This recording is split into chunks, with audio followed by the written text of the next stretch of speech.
Hello and welcome to BYJU'S Exam Prep IAS. In today's live session, let's discuss all the important economics related articles which have appeared between 15th January to 21st January 2022. Let's begin the discussion. The first very important article is related to the concept of ONDC. Now first and foremost, what do you mean by ONDC? Let's start with the basics, then we'll try and understand why this has been discussed in the newspapers. ONDC is basically referring to a concept of open network for digital commerce. Now what do you mean by open network for digital commerce? Let's start with an example. Imagine you want to purchase a particular good from the market, let's say a mobile. So what you will do? Either go to a shop, purchase from the shop, or else because of the threat of the pandemic, you can simply log on to Amazon portal or Flipkart portal, etc. Order from these particular portals. But generally these particular portals or websites are referred to as closed loop portals. Is it okay? They will use the term closed loop portals. What do you mean by closed loop portals here? If you want to order any of these particular products, first you will have to log on to these particular portals and order, or else if you want to imagine you have checked this particular mobile on Amazon. Now you also want to check what is the price, how many days they will take for delivery, etc. From another portal, you will have to close this portal and open the other portal.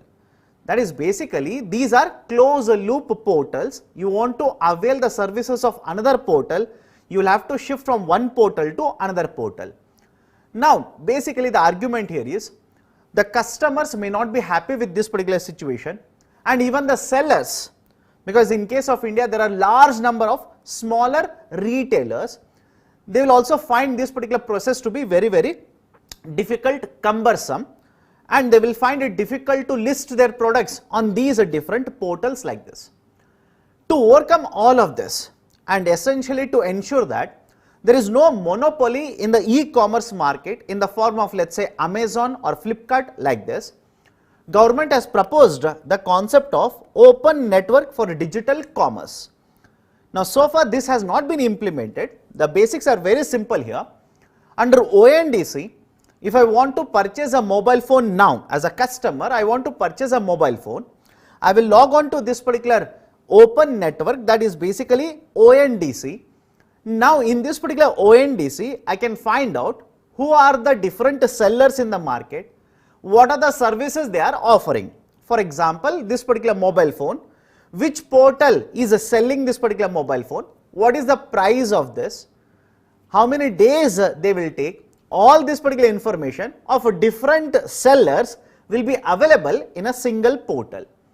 Rather than searching from one portal to another portal, rather than basically going through different portals to come to a decision, now as a customer I can use only one portal to know who are the different sellers in the market and get all the relevant information. That is the importance of open network for digital commerce. Government of India has set up this particular ONDC as a not-for-profit organization. Is it okay? Remember this particular term? Government has set up ONDC as a not-for-profit organization. And who has set up this particular ONDC? Basically the authority which is responsible, which is the nodal agency for ONDC, is a DPIIT. Remember all these particular terms. One, it is a not-for-profit organization. Now some of you might be thinking, sir, what do you mean by not-for-profit organization? Very simple. In exams, just to make you confused, he might simply use the term Section 8 company or Section 25 company. Section 8 company in the context of Companies Act of 2013 and Section 25 company in the context of Companies Act of 1956. Whenever you come across these two sections, it essentially means this particular company, it will generate profit, but it will not give the profits to the owners of the company. Rather, whatever profits or revenues are generated, again these are reinvested in the business or in the service where this particular company or organization is present. So this is the basic proposal that has been provided by the government as of now. Is it working as of now? Please remember this. No, it has been registered as a Section 8 company. the government basically says that we will start the pilot project of ONDC in 2 cities. Is it okay?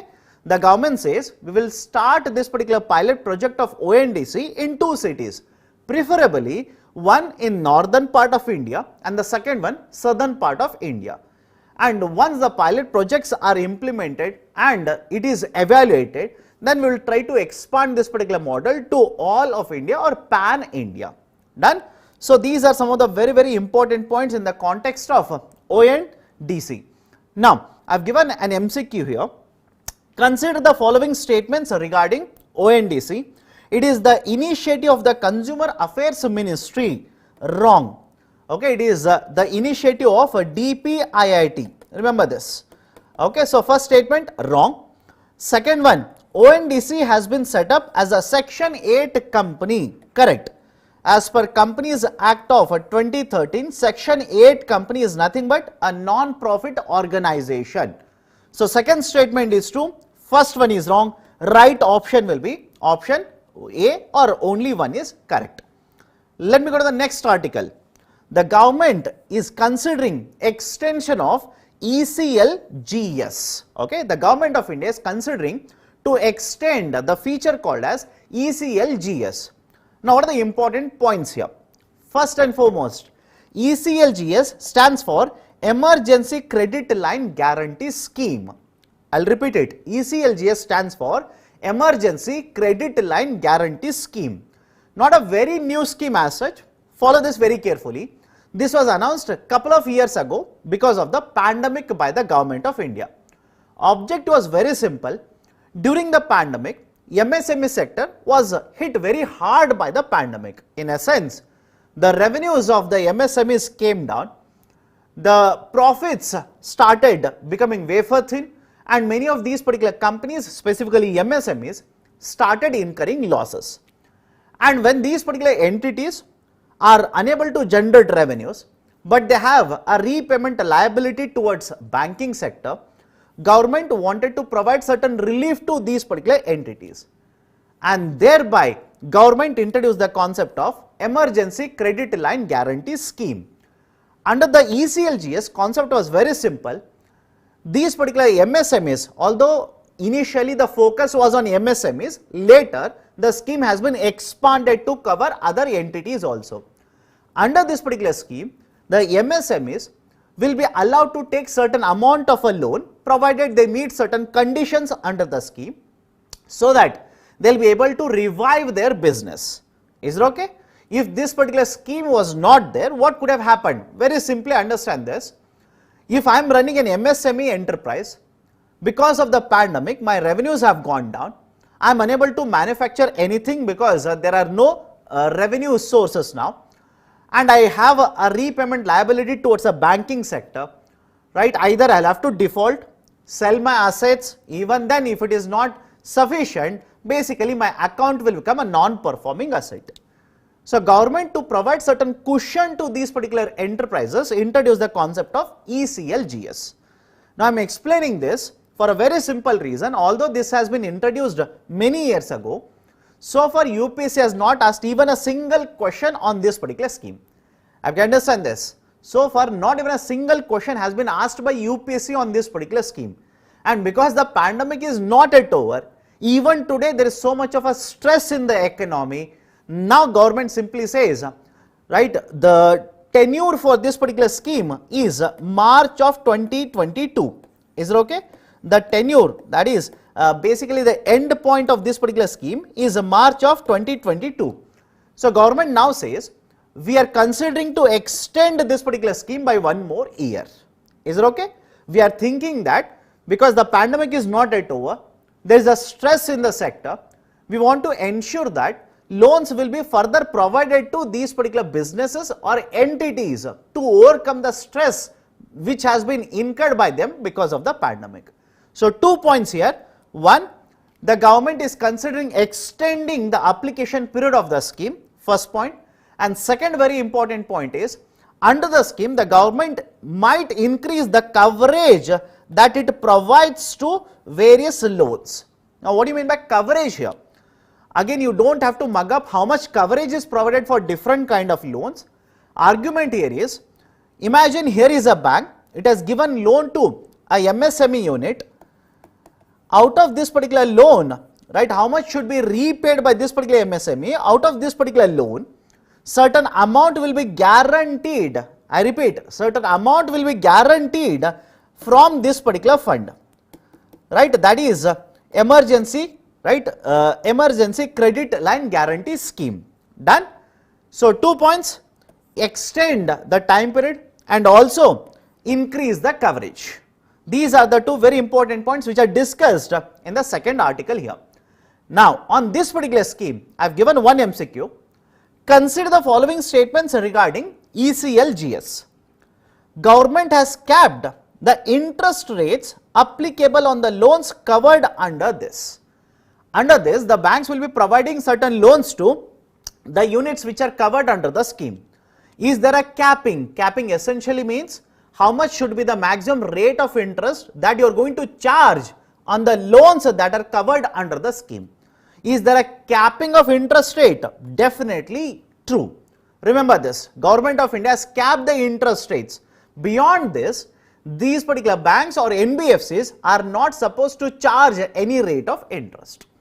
Second statement, same rate of interest will be charged by banks and NBFCs on the loans issued under this. Very tricky statement, follow this very carefully. Some of you will get confused between the first and second statement. First statement says, has Government of India introduced any limit on the rate of interest that is charged by the lenders on the loans which are covered under the scheme? Yes, true, statement is true.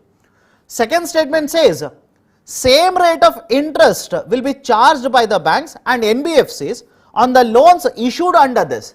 This statement is wrong, right? As per the Government of India guidelines, the limit or the ceiling level which has been decided for banking sector is 9.25%, and for NBFCs the rate of interest is around 14%. So not the same rate of interest, different rate of interest. So second statement is wrong, first statement is true. Right option will be option A, only one. Let me go to the next article. Regulatory lens over buy now, pay later policy or buy now, pay later schemes. I will be using the short form of this, BNPL, buy now, pay later. Now for many months, this concept has become very famous in India. Having said so, understand the point very clearly here. The concept of buy now, pay later is not a new thing in the Indian economy, right? Because earlier also, I am pretty sure you have heard of Bajaj Finance. If you purchase any product, let's say in a shop such as, or in a the seller such as Chroma, they will provide you Bajaj Finance. And what is the idea for Bajaj Finance? Therein, the financier is basically asking you to purchase the product and repay the amount in certain installments. Rather than paying the whole amount today, you can pay this particular amount in installments to this particular company, that is Bajaj Finance that I am talking of. So earlier the concept was already present. Now why this is taking so much of headlines in the newspaper currently? For a very simple reason.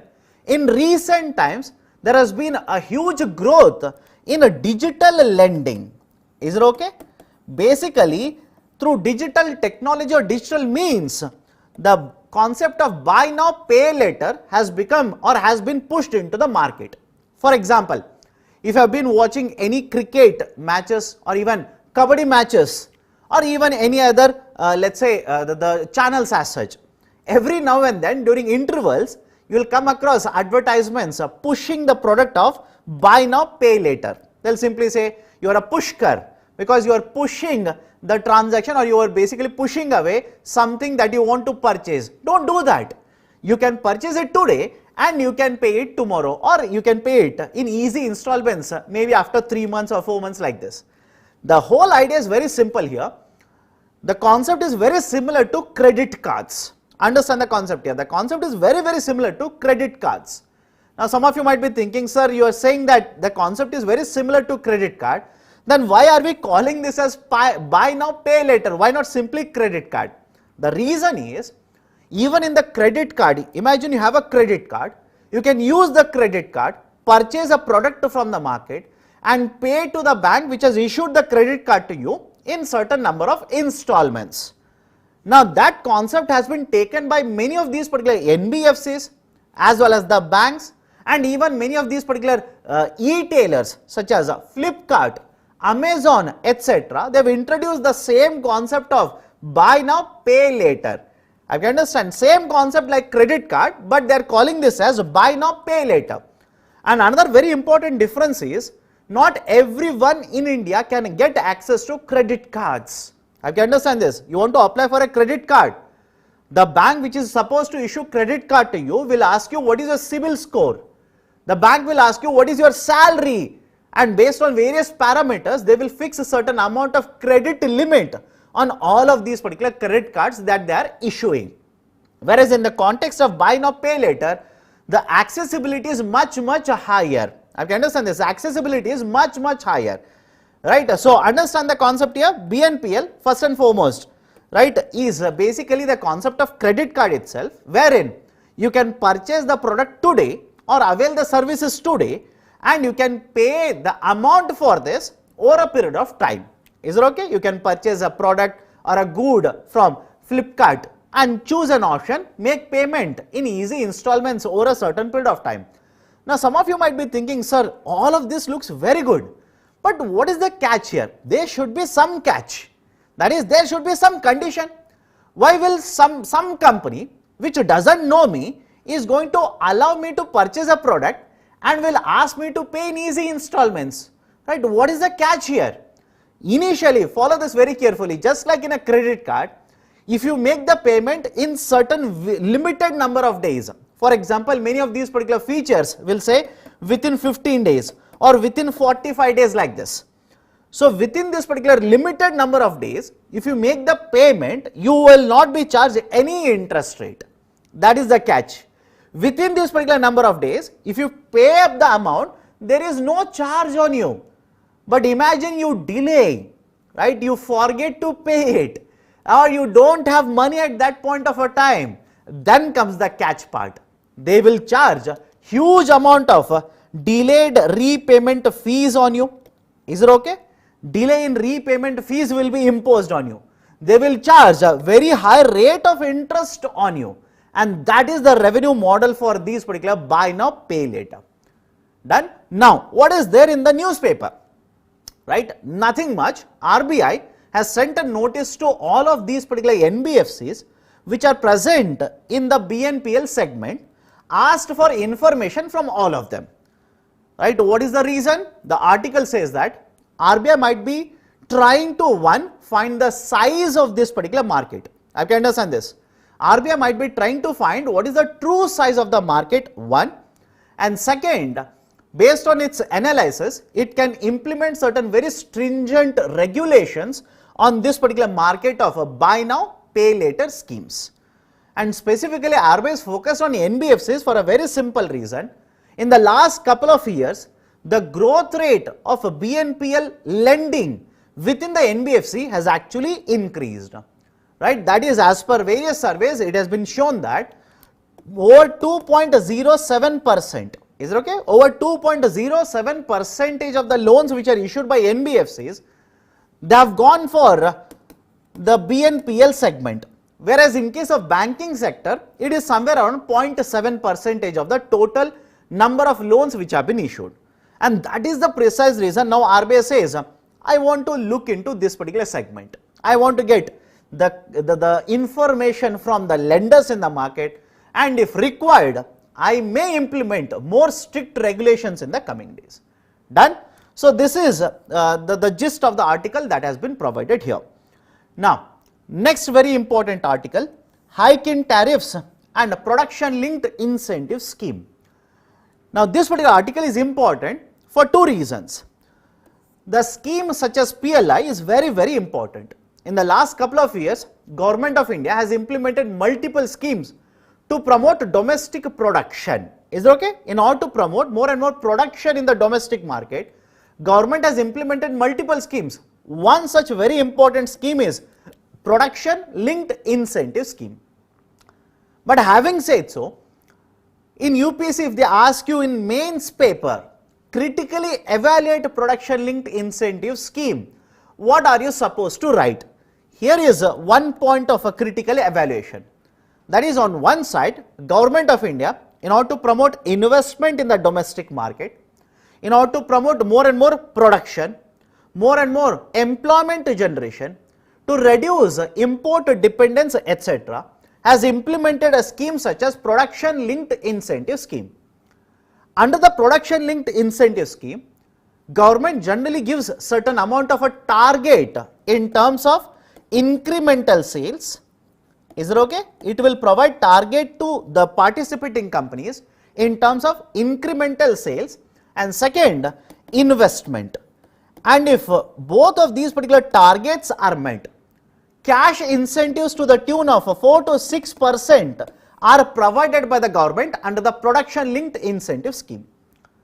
So on paper, this particular scheme looks wonderful, right? It is expected to promote Atmanirbharta in the Indian economy. But having said so, this article covers the issue related to the scheme in one segment or one sector, because 13 sectors are actually covered under production linked incentive, and they have targeted one sector, that is mobile manufacturing. Is it okay? Mobile phone manufacturing in the Indian economy. What has happened? The article basically gives you a lot of data. You don't have to mug up the data. For example, a table is provided here. Should you mug up this particular table? Absolutely no.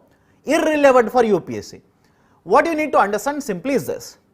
On one side, Government of India, to provide a certain incentives to the manufacturers in the domestic market, has introduced a PLI.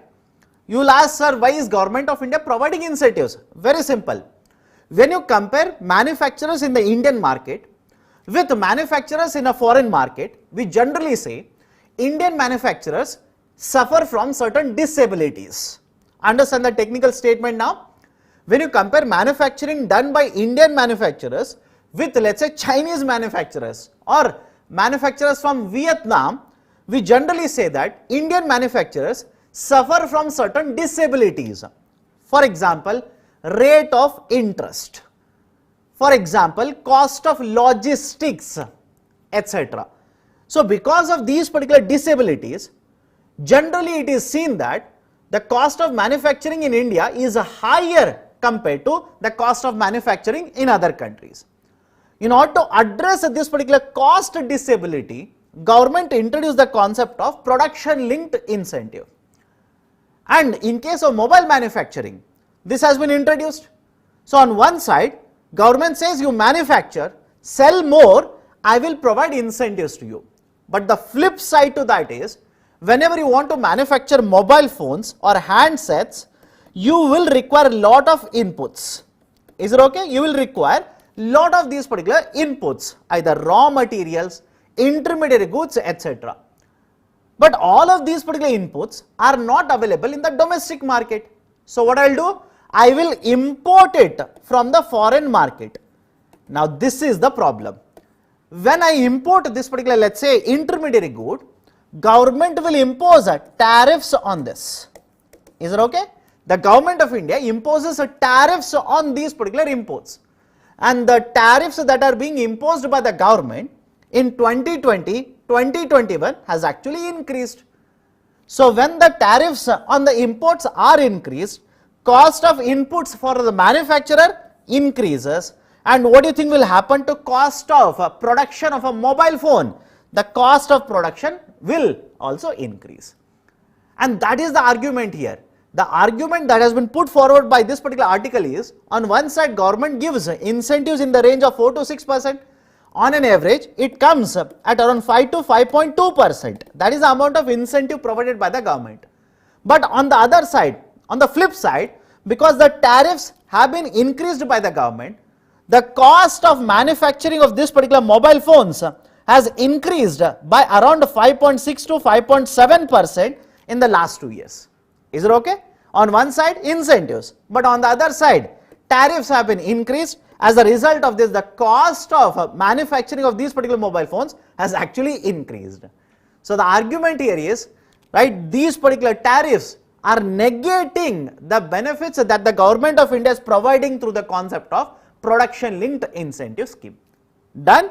So this is one very important point you can use in the critical evaluation questions which are provided in the UPSC mains.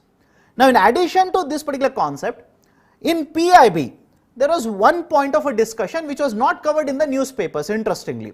That is the concept of design linked incentive. One is a production linked incentive and the second one is design linked incentive. Now this idea of a design linked incentive is specifically in the context of semiconductor industries. Is it okay? Semiconductor manufacturing sector.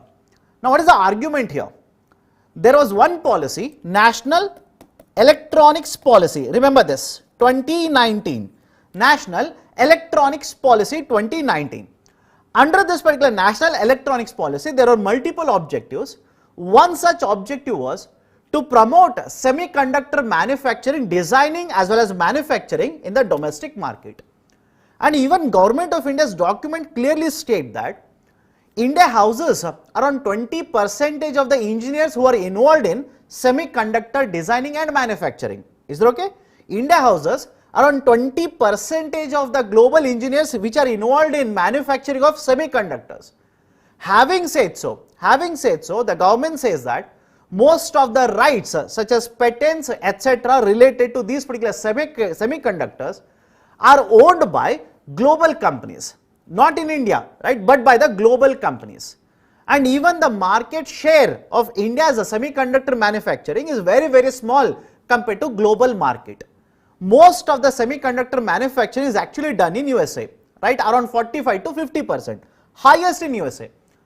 So argument is, on one side, we have a huge amount of a talent pool, and on the other hand, the demand for the semiconductors, the applications of semiconductors has been increasing in the last couple of years.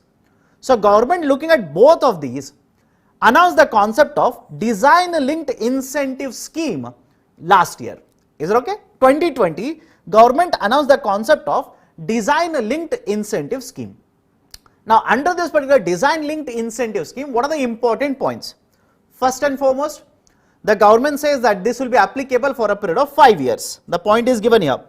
This will be applicable for a period of 5 years, first point. Second, under this, we want to cover 100 domestic semiconductor manufacturing companies. The beneficiaries will be 100 domestic semiconductor designing and manufacturing companies in India. Third, the important components of a design linked incentive scheme, DLI scheme, are: one, have a look at this, product design linked incentive, product design linked incentive. Second one is deployment linked incentive. Remember both of the components. In fact, there is a third component which is not mentioned in the publication done by the government itself. That is a chip infrastructure. Okay, chip infrastructure initiative, wherein CDAC, right, CDAC will be setting up a new platform for these particular companies which are involved in manufacturing of these particular chips or designing these particular semiconductor chips as such. So have a look at this.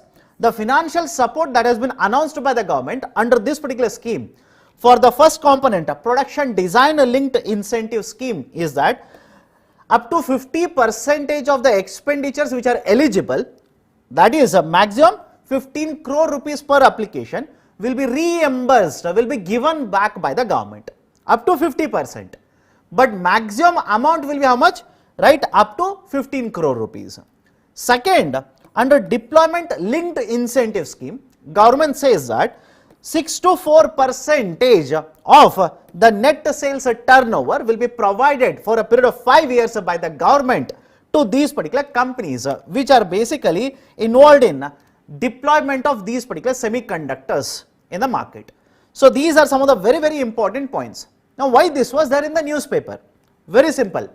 Though the announcement was done by the government last year, very recently, right, on 16th, Government of India basically asked for the applications in the market. I repeat, Government of India, or just again one more point here, rather than saying Government of India in the UPSC, in the prelims, he might simply ask you which is the nodal department, which is the nodal authority for this particular, right, design linked incentive scheme. Remember this, right, the Ministry of Electronics and Information Technology, that is MeitY, right, Ministry of Electronics and Information Technology is the nodal authority, or should I say nodal ministry. Under this there is a CDAC, remember this, under this there is a CDAC, and this is the nodal authority. Is it okay? This is the nodal authority to oversee the implementation of design linked incentive scheme. Done? So these are some of the very important points with respect to PLI as well as design linked incentive scheme of the Government of India. Now based on this, right, questions can be asked in the UPSC. Please be very, very careful. Next article is related to NBFC ICC. Now what is this? RBI has basically revised certain eligibility norms for these particular NBFCs, and as a result of this, these NBFCs now can basically undertake factoring business. Lot of technical aspects here, understand one by one. First and foremost, what is this particular concept of ICC? ICC basically stands for a non-banking finance company, investment and credit companies. Is it okay? NBFC, ICC. Now in some of the books that you are referring, this concept might not be mentioned. Why? In 2019, there were 3 different types of NBFCs. Even in RBI website, even today, that is only given. Right? Remember this, until 2019, there were 3 different types of NBFCs. One, investment companies. Second one is asset finance companies, right? And the third one is a loan company. Now in 2019, RBI, in order to promote ease of compliance, merged all the 3 types of NBFCs into only one type of an NBFC. Is it okay? Right? And this particular new type of NBFC is the non-banking finance company, investment and credit company, NBFC, right, .ICC. Now, very recently, what has been done by RBI? Why this is there in the newspaper? RBI basically says that those particular ICCs which have asset size of over 1,000 crore rupees, is it okay? Those particular ICCs which have asset size of over 1,000 crore rupees now can basically apply to RBI and get a license to conduct a factoring business. Now some of you will be scratching your head and asking, sir, what do you mean by factoring business? Right? Last week, if you remember, there was one descriptive question that I asked you with regards to MSME sector. Okay, in that particular descriptive question, I also had given some of the very important reforms that the government has introduced to provide relief to the MSMEs. And one reform, if you remember, is the concept of TREDS, Trade Receivables Discounting System. TREDS is basically a platform which has been set up by Reserve Bank of India. Now the idea is very simple here. The idea of a trade credit, remember the term here, idea of a trade credit in another way is also referred as a factoring business. Now you will simply say, good now. Earlier I did not understand factoring, now I will not understand even trade credit, right? You made my life much more miserable. Let me give a very simple example. Imagine you are running an MSME enterprise, you need certain amount of money, but the problem is there are various buyers from you who have taken or purchased raw materials, but all of them have basically told you that they will pay you after 45 days. Is it okay? Generally the idea of taking on credit is present in the business. So today you want to purchase raw materials from the market because you have got one more very big order, but you don't have money. So in that particular situation, what you will do? The receivables essentially means what? The bills that you have, which basically says that somebody else needs to pay amount to you on certain date. These are called as trade receivables. These particular trade receivables will be sold to a third party, and the third party is called as a factor. Is it okay? The third party is called as a factor. What is the idea here? Rather than waiting for more number of days and missing out on the order here, or rather than taking a loan and paying rate of interest there, now you will be selling this particular trade receivable in the market and getting certain amount of money from the third party, and the third party is nothing but a factor, and this service which is provided by the factor is called as a factoring service. right, wherein trade credit will be provided by a third party to a company which is selling the trade receivable to the third party, right. That is the concept of factoring. Now, why I am discussing so much? There is a relevance, right. The Government of India last year basically introduced the amendment bill with respect to amending Factoring Act of 2011, not 2012, 2011.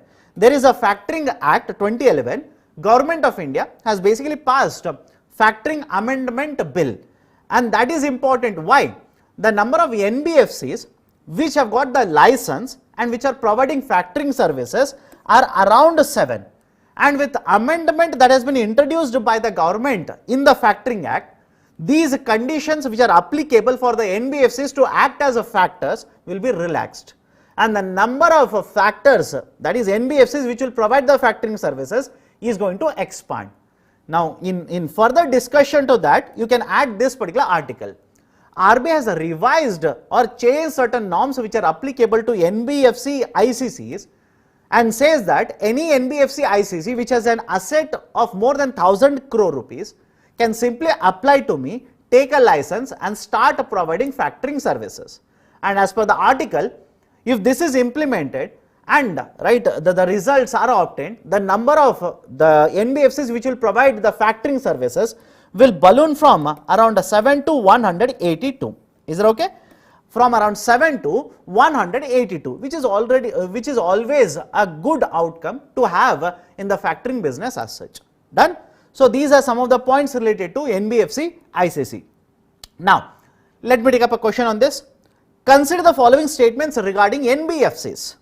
Most of the NBFCs in India are deposit taking. Follow the discussion very carefully here. Generally, the NBFCs are divided into deposit taking and non-deposit taking. Is it okay? Deposit taking and non-deposit taking. More than 90% of the NBFCs in India are non-deposit taking. Just factual information. Okay, NBFCs are classified into deposit taking, non-deposit taking.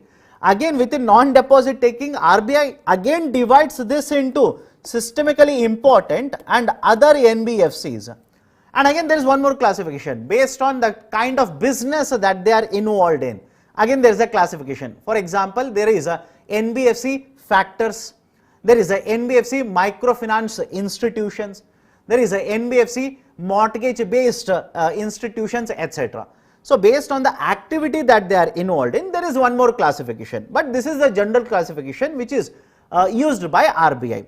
So, have a look at this. More than 90% of the NBFCs are non-deposit taking. So, first statement wrong. NBFC ICC has been formed by merging investment company, asset finance company and loan company. Statement is true, by the way. This was done by RBI in 2019. So, right option will be option B, only 2 is true. Let me go to the next article. State Performance Index. Now, this is just a proposal which has been given by Niti Aayog. Is it okay? This is just a proposal which has been provided by Niti Aayog. What is the discussion? What are the important points here? Government of India again and again keeps on saying that we want to make Indian economy worth $5 trillion.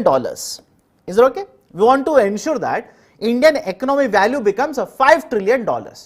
And remember this particular breakup, the target that has been set up by the government is, out of this particular $5 trillion, $1 trillion, is it okay? $1 trillion will come from agriculture sector, another $1 trillion will come from manufacturing, that is industries, and remaining $3 trillion will come from services. Remember the breakup, okay? One each from the agriculture and manufacturing, and remaining 3 from services sector. That is 60% of the GDP value government is targeting from the services sector. Now, in order to make this particular economy worth $5 trillion, you need to ensure that there is a competition among the states. The gross state domestic product, follow this, gross state domestic product. Now, some of you might be thinking, sir, what is this? In the context of Indian economy, full Indian economy, we use the term GDP. But what is the value of GDP for a particular state, such as let's say Bihar, Uttar Pradesh, right? Or for that matter, Uttarakhand, Karnataka, Tamil Nadu, etc.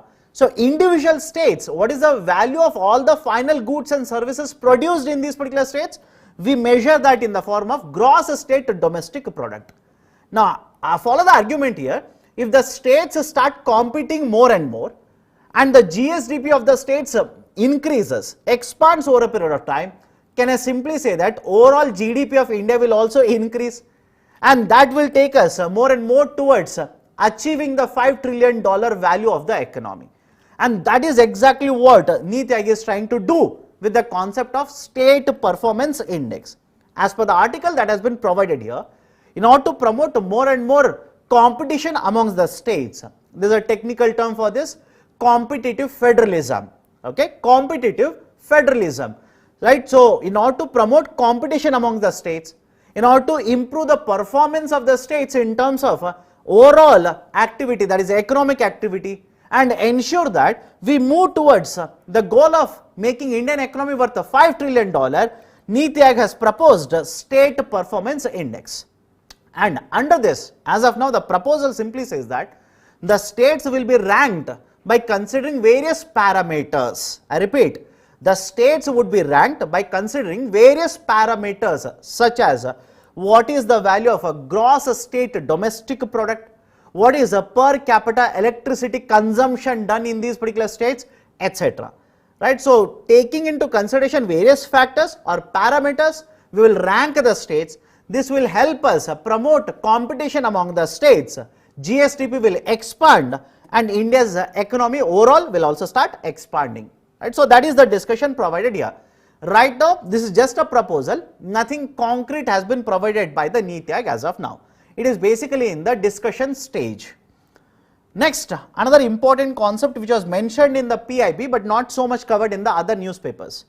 Online storage management, OSM, online storage management. What is this online storage management concept? Very simply understand this. Government of India has implemented various programs under public distribution system. Is it okay? Public distribution system where food grains are being provided to certain targeted beneficiaries. I am using the term PDS. Some of the books will use the term, a much newer version of this, a targeted public distribution system. But the argument that has been put forward by the government is, although we have implemented this particular PDS system, at various points there is a leakage in the system. The food grains are procured, all the food grains are not reaching the ration shop. There is a pilferage, there is a leakage in the whole system. Now, Government of India, in order to ensure that the whole supply chain, I will tell you what are the activities, the whole supply chain will be digitized. I can understand this. The whole supply chain, what do you mean by supply chain here? From the point of procurement to the point of distribution of the food grains. I can understand this. From the point of procurement to the point of distribution of the food grains.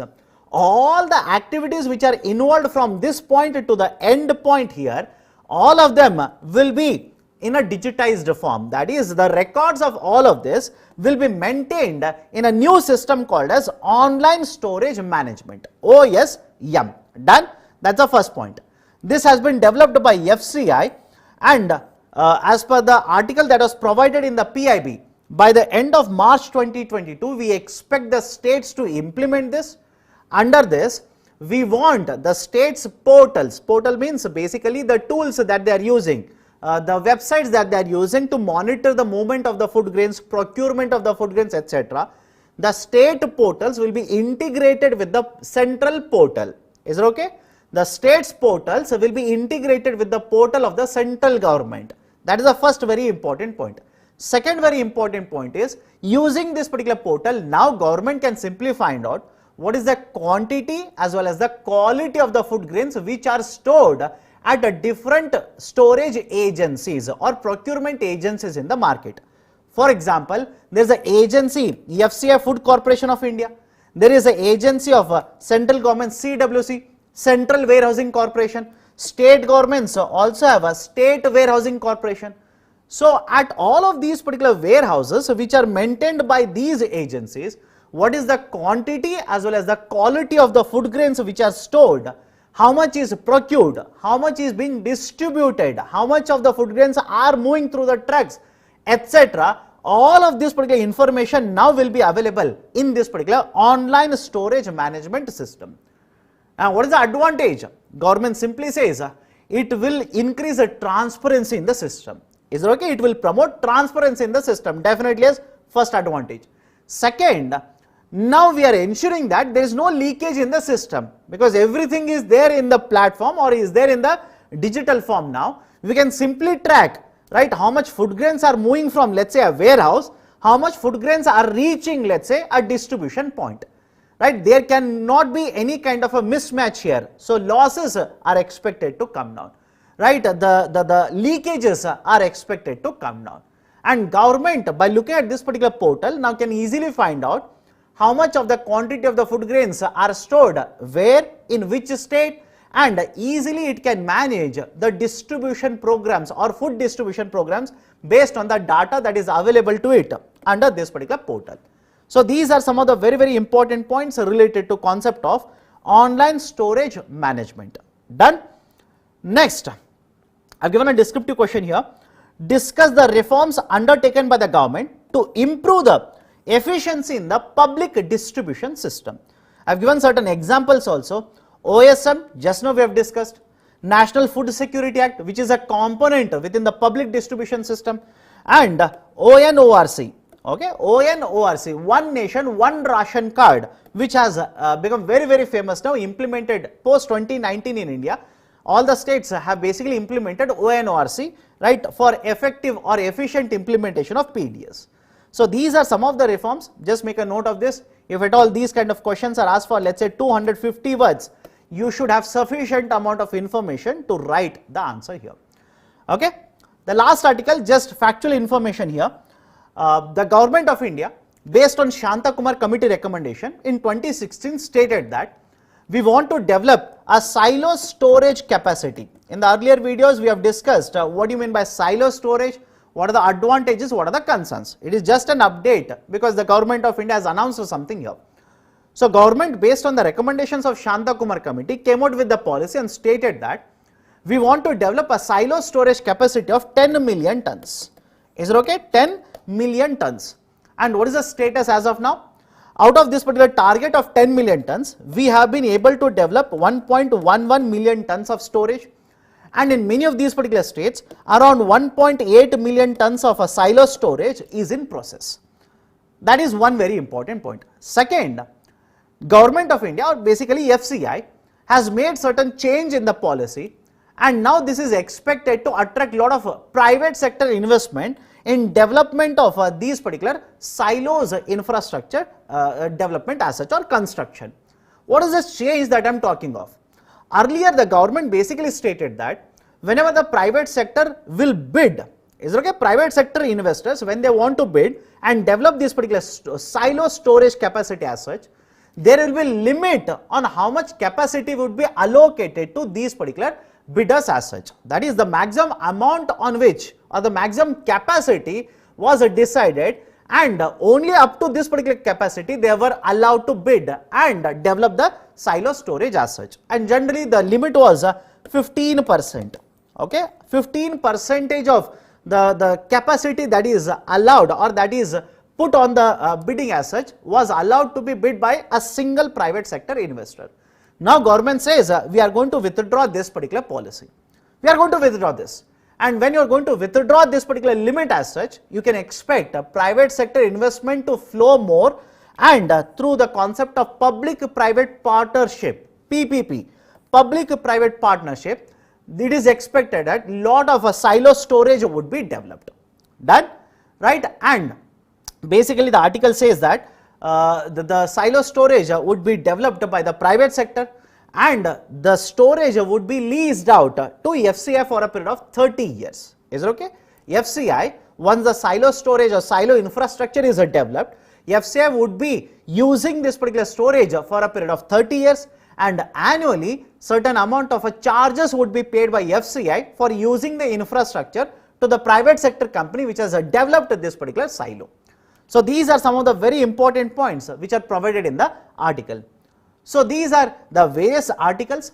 as well as the questions which are related to these particular articles for the duration 15th of January to 21st of January 2022.